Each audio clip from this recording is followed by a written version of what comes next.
me. Everybody say that they know me, they own me. See me on the cover of a Vogue and they clone me. We cannot be friends cause I like being lonely. I'm a boss, tell them not today. Swerving on these chickens, cluck out my lane. I'm a boss. Anissa Yardley, and I've been living here in South Africa for about 22 years. I moved here. I fell in love with South African men, and I've been living here ever since. I've been a life coach for the last 5-6 years, but before that, I used to work in the hospitality industry, and then being a mom, it really didn't work out for me, and I was really getting bored anyway in my life. So living where we're living in the middle of the forest outside of a small town. So I took it as an opportunity to change my life completely, and I left the hospitality life behind. And for a couple of years, I was like full-time stay-at-home mom. And I took this time to really spend time working on myself. And that was the beginning of a deep inner journey that was not always easy. There were times where I just thought maybe it will be easier to stay ignorant than to do the deep work, but I really wanted that. So I started studying with a Tibetan Buddhist teacher, and I did a home retreat. It was easy for me to do home retreat. So that's why in a way this lockdown at the moment is not really different for me or difficult, because I've been living that way for so long. Spend a lot of time doing a lot of self-development work, and I've been really diving into this for the last 15 years, actually.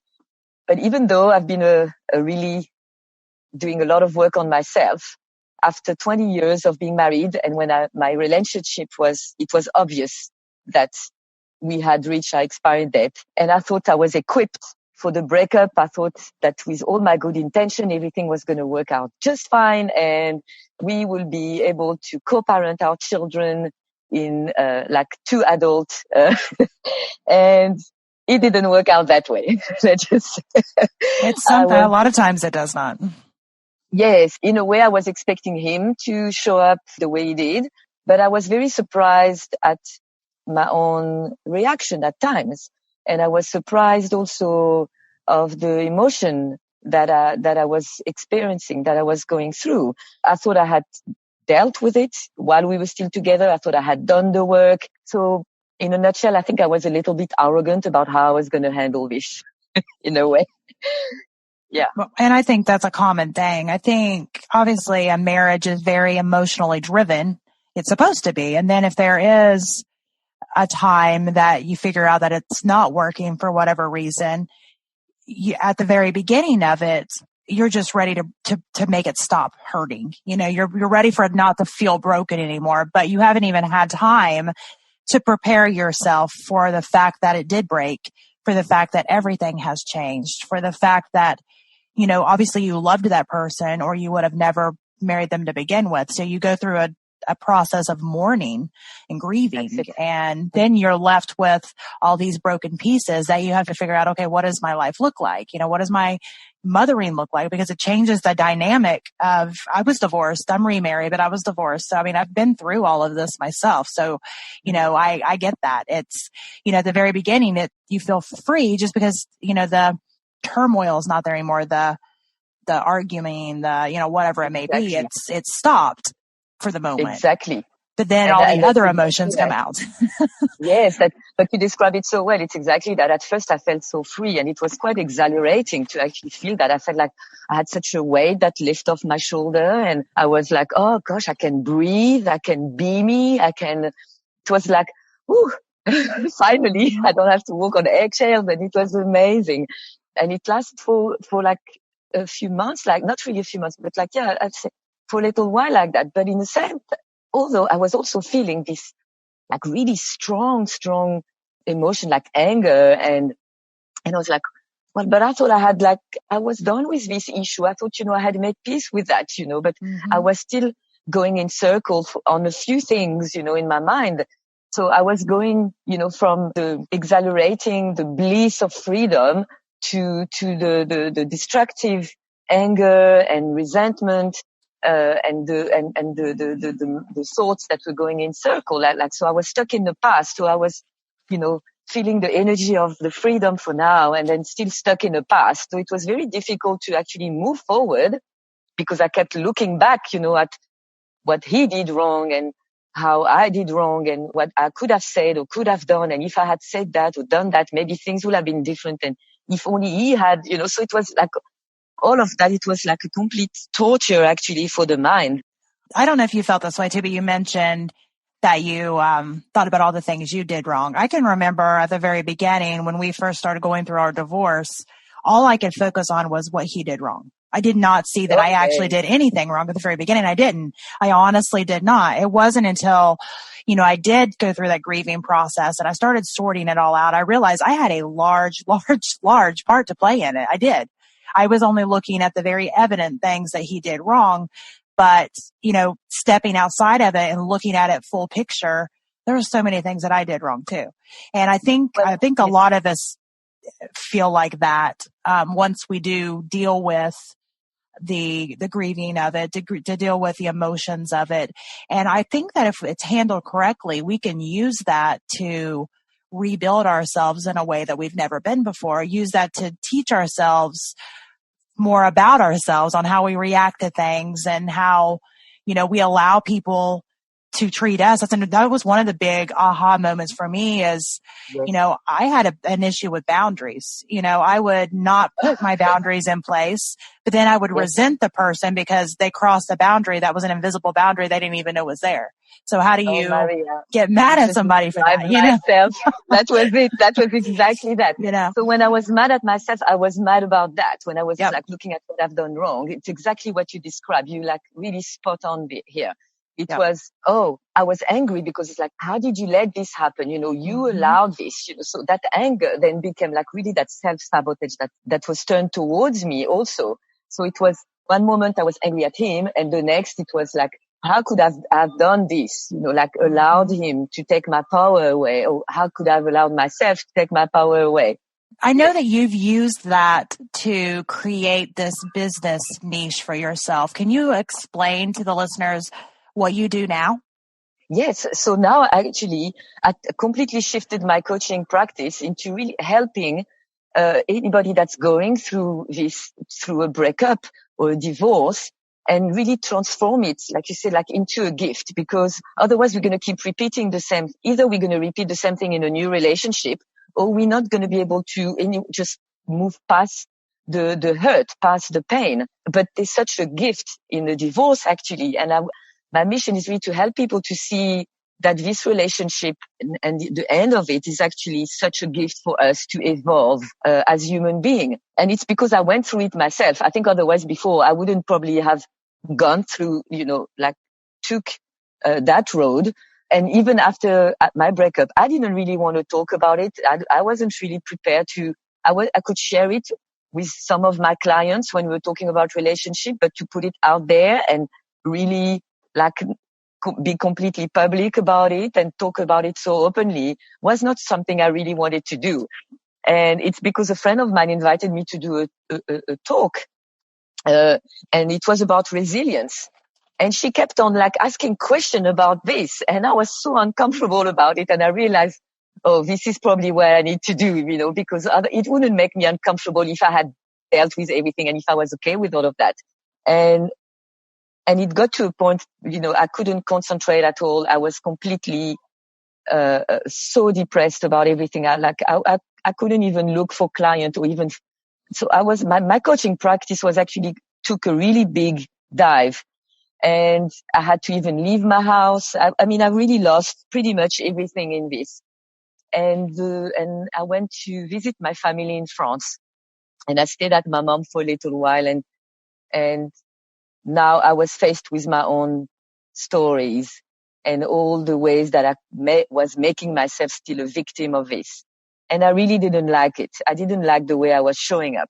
And going through it myself, I decided, no, I've got to be honest about this. And going through the work but going through my own work, I realized what was really going on. And I created this program that I call Breaking Good, because it's really about, maybe it's a breakup. We're breaking down also, but there's so much good that comes out of it if you're willing to see the gift in it. If you're willing to work through the pain and not try to run away from it, and really own it, and own the part of yourself, own it. Like we were saying earlier, take responsibility for the way we show up in the relationship, because it's so easy to want to blame our partner for everything. And even if they had behaved in very unacceptable way, even if they were the most despicable person, maybe, we still want to pay attention to the way we showed up. Like you said earlier, how was our boundaries? We allowed that. In which way we gave our power away. Every time we wanted to speak, that we didn't. Every time we wanted to walk away, but we didn't. What were we getting from it? We wouldn't have stayed in this relationship if we didn't get anything from it. And I know it's like, sometimes this is a very hard question we have to answer. And we often don't like the true answer. And that's why we have to, we have to be radically honest with ourselves, but with kindness. It's not like, the work is not that we show up with honesty, but then we feel guilty about how we showed up. Yeah. It's like, let's be radically honest, but let's be kind with each other, with ourselves when we do that. Otherwise, there's no point in doing the work, because then we, from shame, we go to guilt. So the same, then we're not moving forward. We still carry our luggage with us. So that's why I think, a divorce is such a great gift for us, for our partner also, maybe even if we don't want to necessarily admit it, and also for our children, because we don't want to teach our children. We want to teach them what real love is, not like a toxic relationship. And, and even if you're not shouting at each other, if there's no love, if there's no respect, this is what we're teaching our children. And I don't want to teach my kids this. I want them to see that, it's okay to say goodbye to someone. It's okay to break up. That even though we made a promise, we can release ourselves from the promise, as long as it's done with respect for the other person, with dignity. I agree. Then it's okay to say goodbye.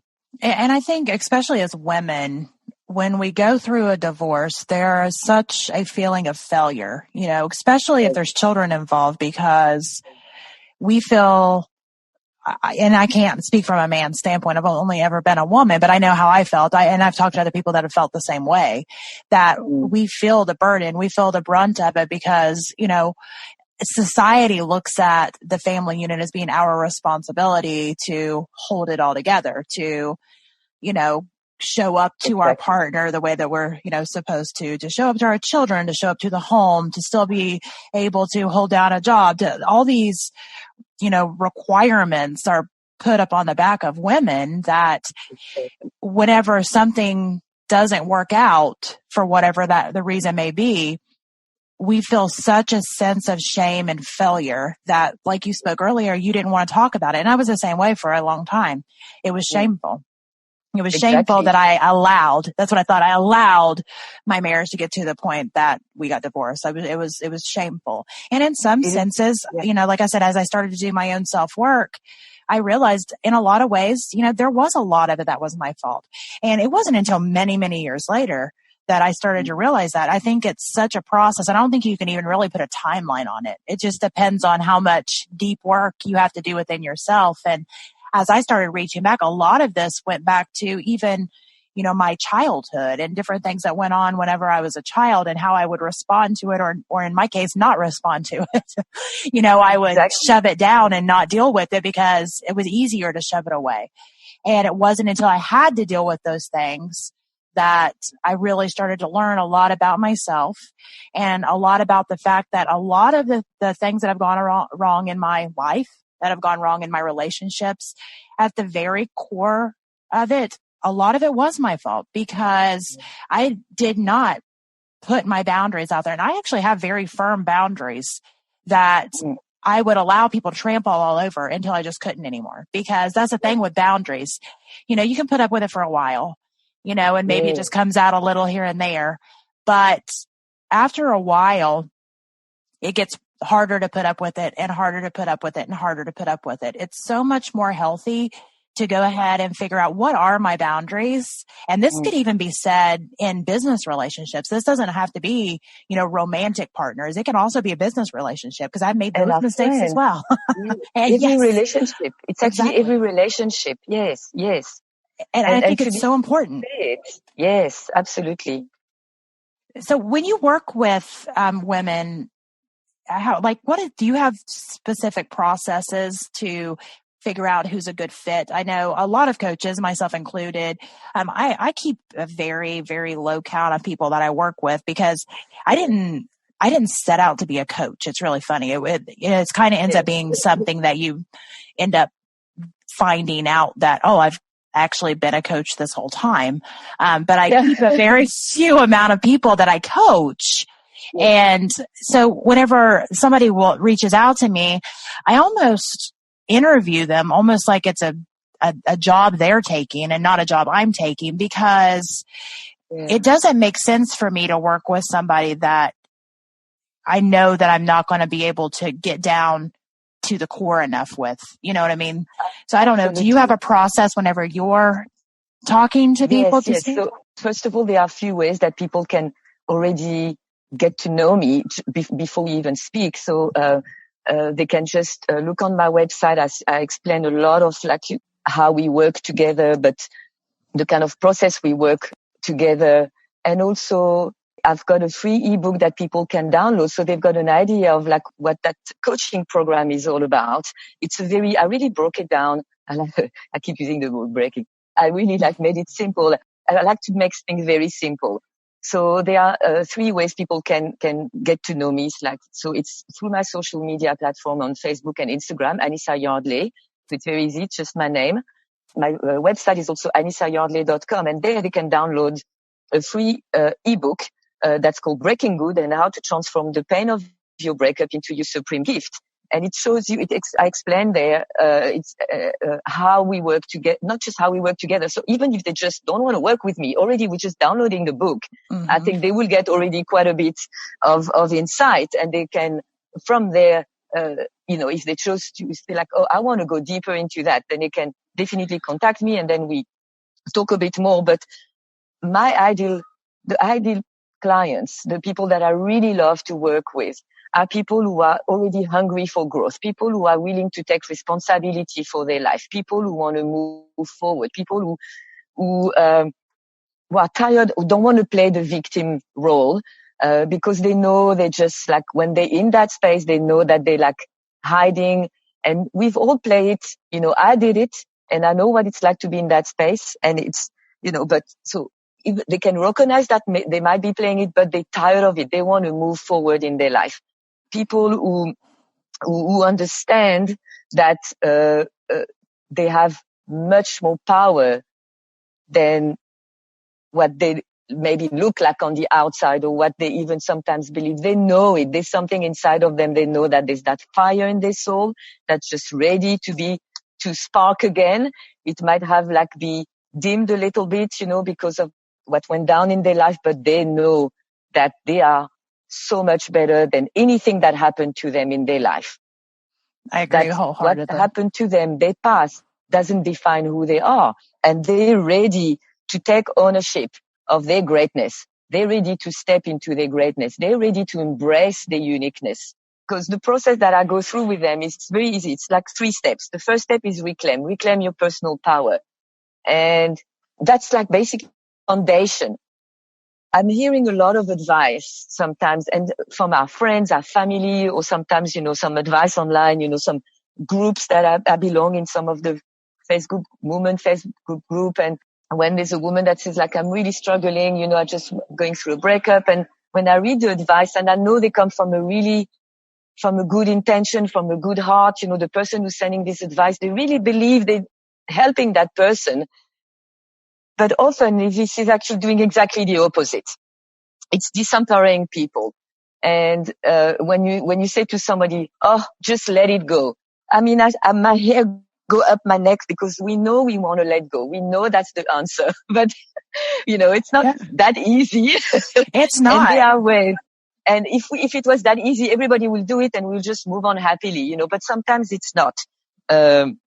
It depends what situation you are in. So just let go, move on kind of advice, really is not really helpful. Of course, we know we have to, and that's the second step.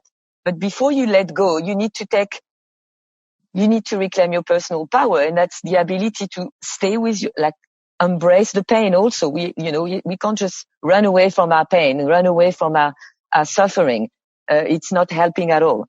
So we need to be able to do that and express what we need in a safe way without feeling that we are going to be judged. And there are space. And when you work with me, you are allowed to do that without falling into the trap of the victimhood. Obviously, we're not, getting stuck in the stories. The idea is that you are able to express it in a healthy and in a safe area. And then take responsibility, like we said, take responsibility for the way you showed up in a relationship. And from then on, we can move to the next step, which is like to release yourself from the frozen idea that we have about relationship, or the frozen idea that who we are, who we are supposed to be, our identity, our role, like we said earlier, the role that we have, that we taken. But in a healthy relationship, you want a real relationship. You don't want to be role playing. So to be able to move forward in a healthy relationship next, or even if you're going to be single, doesn't matter, because it affects every relationship that you have, the one with your children, with your friend, in your business, is, what is the role that you've been taking on? And, can you release yourself from that, and usually, like you said earlier, it's come from very early childhood belief that we developed. And we have a frozen story there about us, and about who our partner should be and how they're supposed to show up. So we look at this, and how you release yourself from that, and from the promises that we've made and the agreement that we had, spoken or unspoken. And that's the second step. And the third step is the renew. Now that we've done the deep work, and it's been hard, and, now we need to look forward to something with a bit of, something we're excited about. And we want to, again, take responsibility, but take ownership of the design of our new life. And in a way that embrace our zone of genius, our uniqueness, and what matters to us the most, our core values. And because we have learned so much, we have grown, and with the deep work that we have realized, maybe what we wanted 10 years ago is not what we want now. So now it's about designing that life in a way that's aligned with the new us, the new person that we've become, and what we've learned, and so that we can be excited and share our gift to the world. It's not just for us. So in a way, like me, like I went through this, and now I'm like helping other people. I would have never done that if I hadn't gone through it myself. Yeah. And I think sometimes we go through things just because it's things that we need to know ourselves. Like we teach what we need to know, or what we needed to know during that time. I find that myself, I gravitate towards teaching all of the things that I now know that I wish I had known then. And I think that's where a lot of coaches and consultants and teachers, they all pull from, is all of the things that they wish they had known during that. Because, and you'll probably ask me again 10 years from now, but if you had asked me 10 years ago, I would not have, known a lot of the things about myself, especially, that I know now. And I feel like, we're ever evolving and ever growing and ever changing. And I think the universe has a way of handing us things to deal with that we can either become the victim, like you said, or we can brush ourselves off and admit that was a terrible time in our life and try to figure out what we can learn from it and move on. And, there's some people that don't agree with that mindset, but because there are lots of things that happen that you have zero control over in your life, but you still choose how you respond. And that's always been my thing. You choose how do you respond. Yes, be sad. Yes, be angry. Yes, be whatever emotion you need to be for that moment, but just don't stay there. That's it. Exactly. I mean, it's exactly that. And then if you can help other people with that suffering can become your gift to help other people. So that it's not just you just move on and you go and live happily ever after. It's like, now I want to be able to help people who are going through similar a similar story, but if I can help them go through that, and maybe they won't need as much time to heal as I did, or maybe, or maybe they won't feel so isolated, or like they know that there's somebody that is going to be there with them as the power partner, no judgment, that all that person wants is to see them thrive after that. That story doesn't define who they are, that it's not an attack on their identity. It's not an attack on who they can become. It's actually probably their greatest gift. And from there, they also going to be able to help other people in ways that they never imagined before. I agree. And I think the first step is admitting, whatever it is that's happened, dealing with the emotions of it, and then realizing that it doesn't matter what it is. It's not shameful. There's numerous things that's happened throughout my life that I felt like every time something happened, it was like a giant stain on a white couch, that I wanted to throw a throw over it or put a pillow over it or turn the cushion over because it was so shameful. Instead of telling the story of how that stain got there, I just tried to hide it. And it gets cumbersome to keep all those things inside of you. And then you start to question yourself. I know I got probably at my lowest point. I kept thinking that I apparently just deserved all these things. I apparently just wasn't meant to be happy. You start all this hateful self-doubt talk because you feel like you're the only one. And I think it's becoming a little more prevalent that people are talking about things. But especially in the professional world, it has been frowned upon so long that, if you're a professional, you just don't say those things. If you're a professional, you don't say that you have problems. And that's exactly where this podcast come from, is just the fact that I got tired of all the society rules that I was following as well, because I thought I had to, where you felt like you had to wear a mask at all times and you couldn't really show that you were a real person. You couldn't show that you were going through tough times. You couldn't show that everything wasn't perfect in your business or perfect in your family life or whatever it may be, because that was not professional. And when everything come crumbling down around me, I couldn't hold it together anymore. I couldn't keep that mask on anymore. It felt so freeing. Again, almost like a divorce, because I didn't have to. I couldn't keep up the mask anymore, and I didn't have to anymore. But then I went through that same grieving process as I did when I went through my divorce, of trying to figure out, okay, well, where does this leave me? Okay, I'm a failure. Okay, what do I need to do now? All these emotions that you have to deal with again. It's funny that now I feel, even though that was a terrible time in my life, I feel I'm thankful for it at this moment, because it unveiled things that I still hadn't realized about myself. I feel like all the time life has been kind of refining me and saying, okay, no, and putting me back on track again. And, I get myself off track. It's almost like a little lost child, they're supposed to stay on the path and they keep like trying to wander down through the fields, I feel like that's how I've been in my life. I keep getting off path somehow. I keep getting like smacked back and saying, okay, this is where you're supposed to be. And I get set back on my path again. So I actually at this moment feel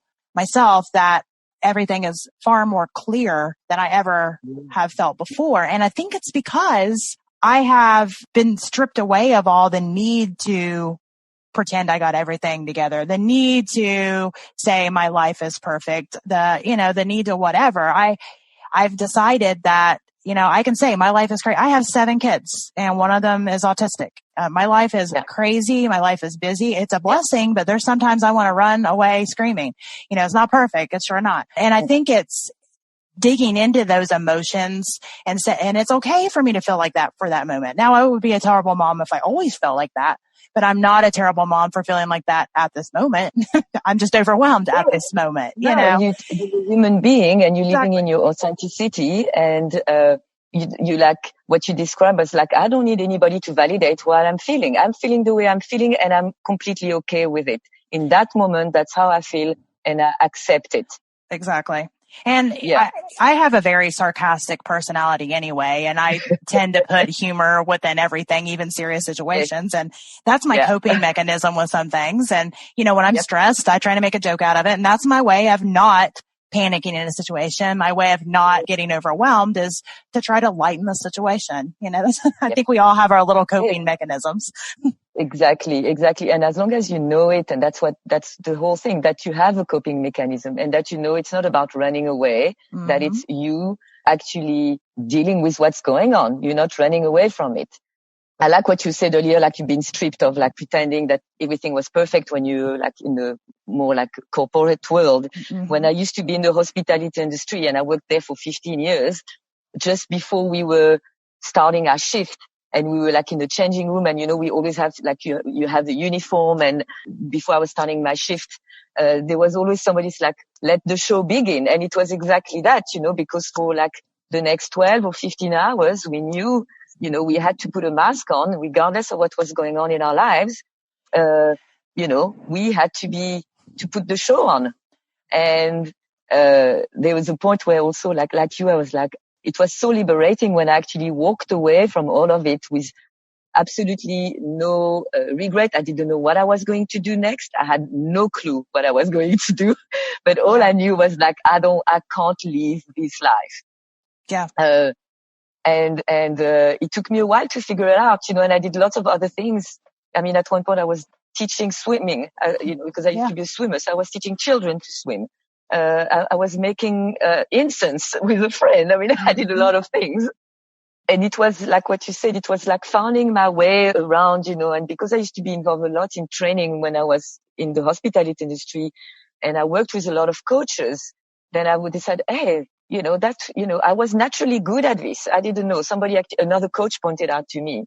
And I was like, hey, that's not a bad idea, and the idea was that I could work from anywhere. In my mind, I was going to be anywhere if I'm going to do this. I don't want to be dependent on a place geographically or work for someone. So I want to set it up so that I can work from the beach, from the forest, from wherever I am, that it's mobile. And that was like, I was able to, it took a lot of time, and it's still like, it's not always easy to do it that way. Sometimes I'm at home and the kids, I have to lock myself in the bathroom. I'm sure you know what it's like. I do know what that is like. Yes. And I have to lock myself in the bathroom so I can make a call, or I go in the car and I just go up the road like I did the other. So, but that's for me, it was, I've eventually, after, all of this stuff that didn't work out or where I wasn't happy, that was causing so much depression in a way that was crushing my soul, creating the life that I wanted, because actually I didn't care anymore what people were thinking. And when I went to that, I still get a lot of criticism of like, oh, but you should be living in a big city, or you should be doing that, and you should be doing it that way. And I'm like, maybe that's your advice for you, that works for you, but that's not how I want to do things. And now I don't take it so personally anymore when they say that. And it's, I think, a result of doing all the work like you did, of like, I don't need you to tell me how I'm going to live my life or how I should set it up. I don't need your approval. And that's whether it's in my relationship, in my love relationship, with my friends or my business. And that's a bit what you were describing earlier. Like, I don't need anybody's validation about how I design my life. And I think it's important to get to that part and to that point. And I think that it can be hard to get to that point at first, but then I think it gets easier, or it feels like it does to me.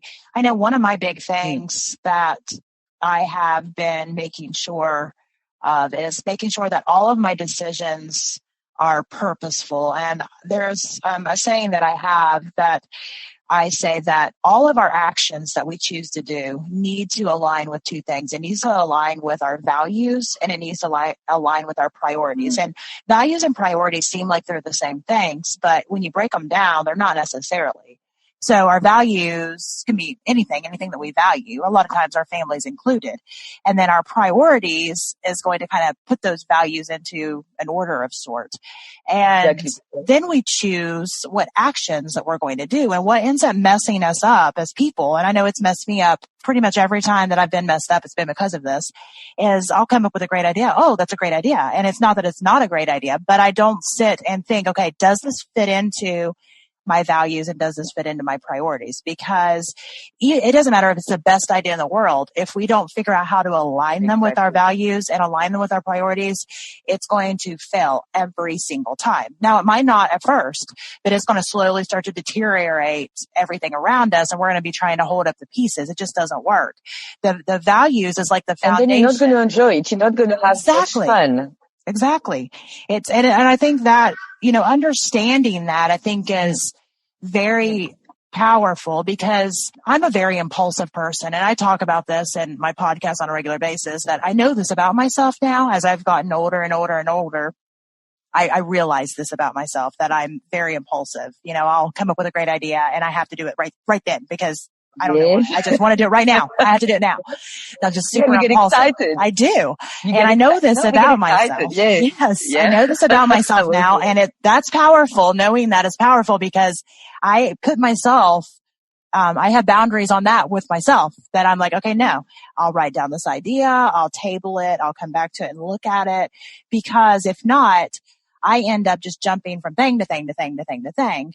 And I end up jumping into things that I have no idea why I even jumped into it to begin with. Like I owned a boutique at one point. I knew nothing about the boutique industry, zero things about the boutique industry.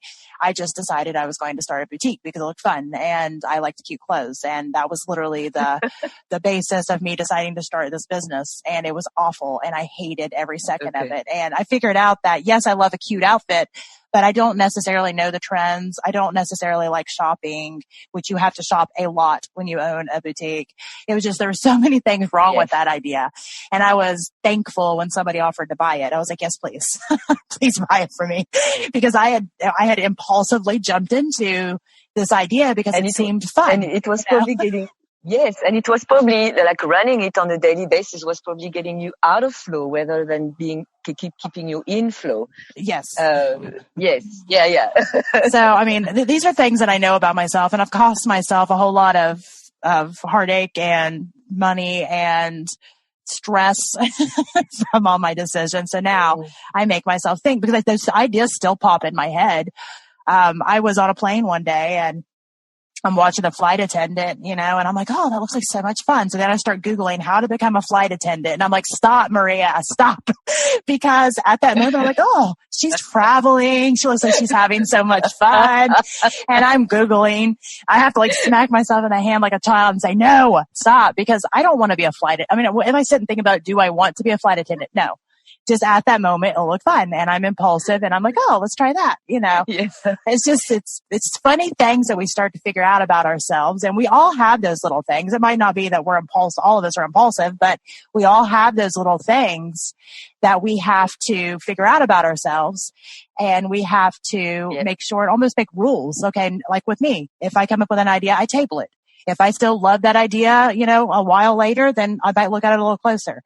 But 9 times out of 10, I look at it and go, okay, no, not interested at all. Yes. It took you, like it was a journey for you to discover, and then a lot of honesty around, how you think and how you act.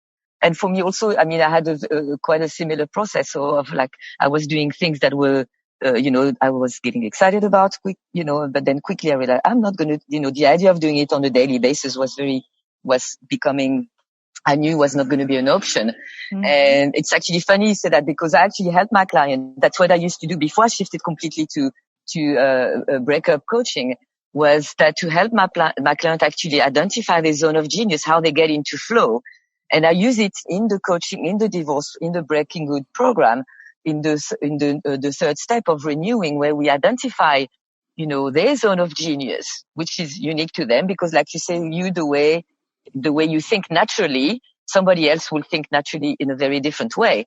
And then, embracing, our zone of genius, the way that we're unique and how we get into flow makes things so much easier. When we know where we are naturally good, our natural strength, and then you align that with your core personal values.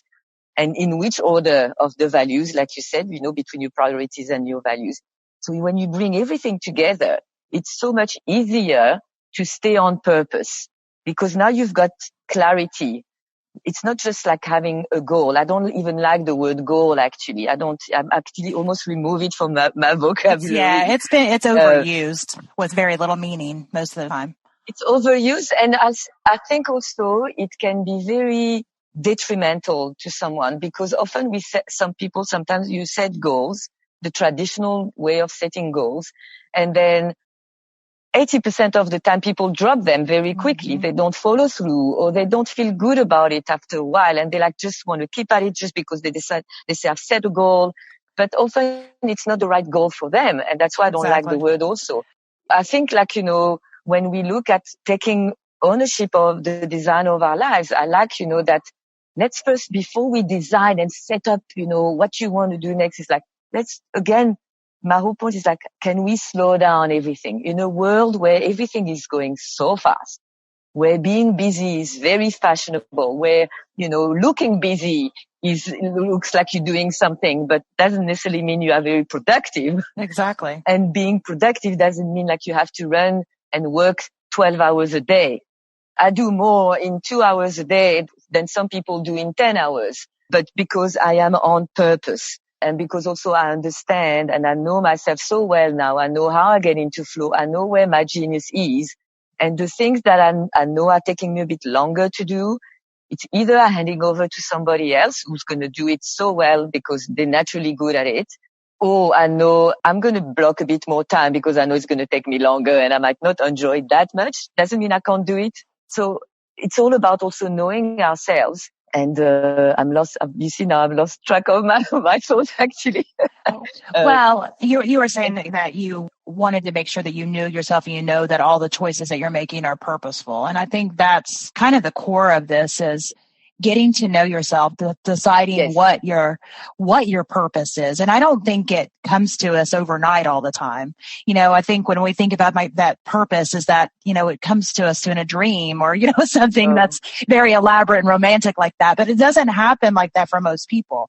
Some people may automatically know what they are meant to do, but I think that's a very small percentage of people. I think for most of us, we trip and fall through life and accidentally land in what we're supposed to do.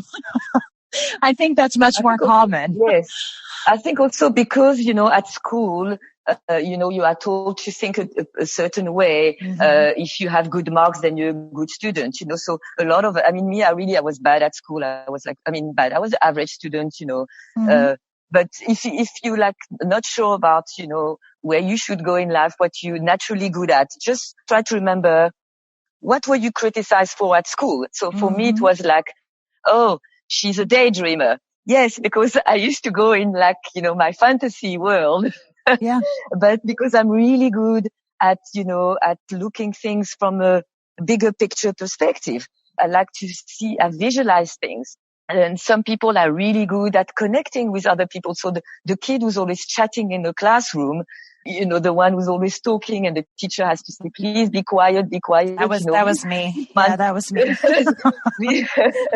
These ones are very good at connecting with people. They're very good at bringing people together. So we're all good at something. It's not what we were maybe told we have to be good at school. And then we believe that we're silly, that we're stupid, that we talk too much, or that we didn't talk enough, or whatever, we were meant to believe, or that we were criticized for. We think that this is a negative trait, when in essence it's actually a very good trait. This is your gift. I agree. And I think so even as we get older, often does a lot of damage to children. And it very well can. I agree. Because it stays with us. It stays with us. And then becomes our self-talk. For years, I thought that I was very, that I was not smart enough. Mm-hmm. Well, and even as an adult, like I said, I'm very impulsive, which that can be a negative quality. But if I realize that about myself, being impulsive can be used for good. I have no problem going ahead and starting something. I don't sit on it for 5 years. I look at it and I just jump, and I call myself now a hesitant jumper. I don't just blindly jump head first anymore. I look at it, but I also am not too afraid to kind of throw it out there. I throw it out there and then I see, okay, well, this needs changed a little bit, or okay, this is not working, or whatever. A lot of times are negatives, if we can harness it, it can be used as powerful good, because those are the things that we're naturally drawn toward for some reason. And we just haven't figured out what that is. You know, you mentioned in school about being a daydreamer. I was a daydreamer. I was also very talkative, and I actually won an award for being able to communicate across the room. This was in 5th grade. Me and my friend Regina, we talked through class the entire day. So our teacher separated us and put us at opposite corners of the room. So we developed ways to still communicate all day long. So at the end of the year, we got an award for that. Here we communicate across the room because we figured it out, because we had things to say, you know. So yeah. And you probably have no problem, like doing public speaking and interacting with people that you don't know, and and how many people are actually so scared of that. So this is a truly a gift. But at school, you were criticized for it. I was, and there's sometimes I need to shut up. There's sometimes I talk too much. There's sometimes that I've been in public speaking events, and some of my employees will be in the back of the room, making hand signals to me to stop talking, because I get very excited and then I just start going. And sometimes, the more excited you get, the more your natural personality shines through. And I have a very silly personality, which not everybody gets my humor all the time. So, sometimes in certain situations, even though we want to be our authentic self, there's also a time and place for some things. So that can sometimes be a challenge. I really like the idea that you've got yourself such a niche area, that you're specifically wanting to work with people that have gone through that breakup, because I don't think there's a lot of people that specifically do that. And I think it's very much needed, because when you have a breakup from a relationship, you are left with literally a bunch of pieces of your life, and you're emotionally broken, but a lot of times you're financially broken, and you don't know what your life looks like or even where to start. And you feel this urgency to do something, but you're not sure what to do. So I love the idea that, you've got such a heart for helping people that are going through that emotionally. Is there anything else that you want to tell our listeners before we wrap up? No, I mean, all I can say is it's a divorce or breakup can be a really beautiful gift. If you're willing to accept the gift gracefully, it really can be amazing opportunity. If you're willing to see it, then I think your life can be amazing, and you can touch other people's life and really become the person you were born to become. Well, I really appreciate you being on, Anissa, and I look forward to checking up with you later in the future, and maybe we can do another call sometime. That would be fantastic, Maria. I really enjoy speaking with you. And yes, I wish you all the best in this lockdown period. This is this is a very interesting time for the world and for all of us. Yes. And I know a lot of people are feeling very stressed and anxious right now. So yes, good luck to everyone, and reach out when you need help. Don't isolate yourself. I'm a boss. Tell them not today. Swerving on these chickens, cluck out my lane. I'm a boss. Out my way. Or just do every little thing that I say. I'm the freaking greatest. I'm the rage they exclamated. LA Times, I stay on page 6. I'm even your favorite's favorite.